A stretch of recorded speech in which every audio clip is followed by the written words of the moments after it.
Начало, мисля да ви разкажа първо как се запознах с тях, с двете по-отделно. И оттам нататък ще разберете какво ми е мнението за тях.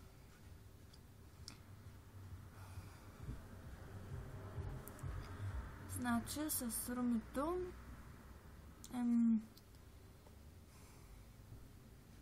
когато бях нова в Кайсева, много момичета бяха срещу мене и тя беше една от тях. И бяха се събрали много момичета, които искаха да ме бият, просто защото не ме познаваха, както и да е. И да, и тя беше една от тях. И когато дойдоха,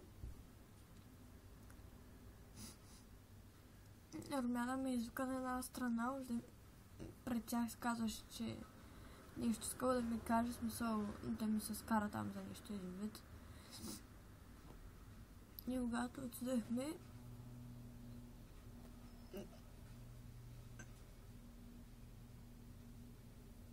и ми каза,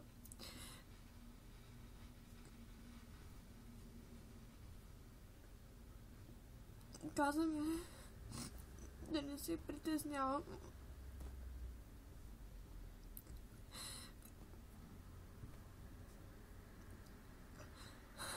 Каза ми, че няма да позволи да ми се случи нещо.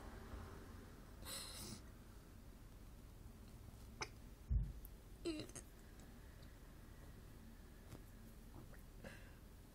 де факто така и стана.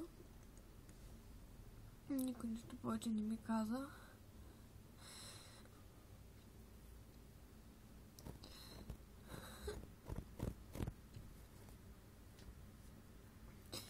И там нататъка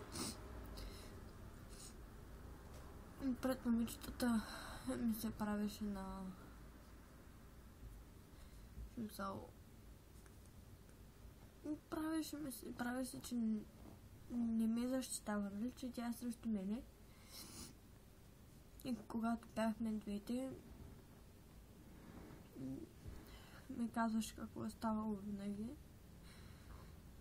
Никога не е крило от мене нищо.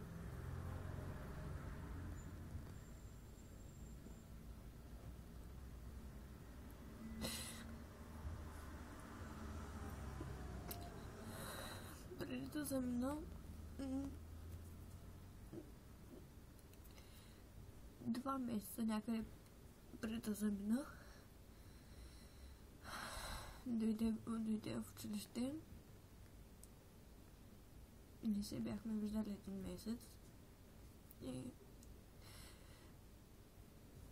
когато отвори вратата и когато попита госпожата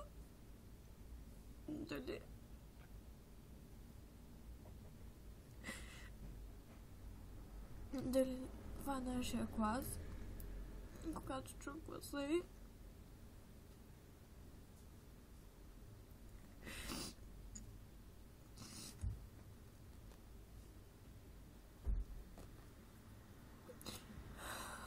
се разплаках и госпожата ми позволи да изляза от часа. Каза ми, че няма да го карам. Каза ми да стоя при нея.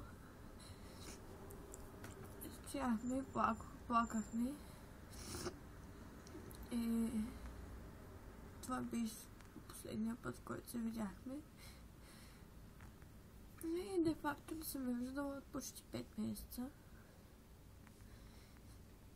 Ако не и повече даже. И да. Общо си това е с Румито. А за Микито, с нея запознанството ми беше адски странно.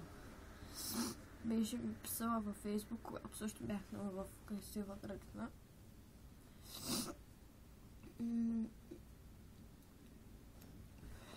Пита ме, ние дори още не се познавахме, ме пита искаш да бъдем БФФ, което е странно, както и да е.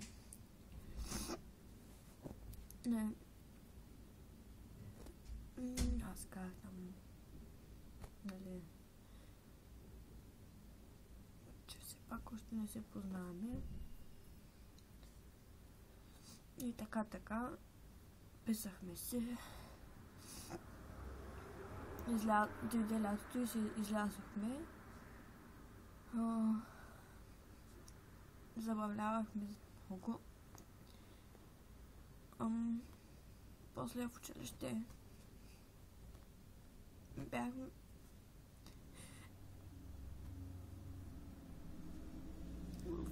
бяхме постоянно заедно.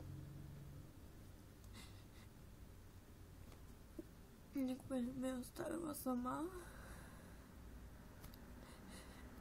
Не, когато имах проблем, можех да разчитам на нея.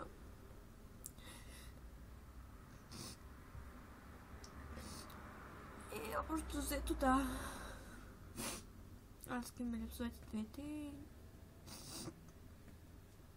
и ще направя абсолютно всичко възможно да мога да се пребера лятото, да се видим. Това е.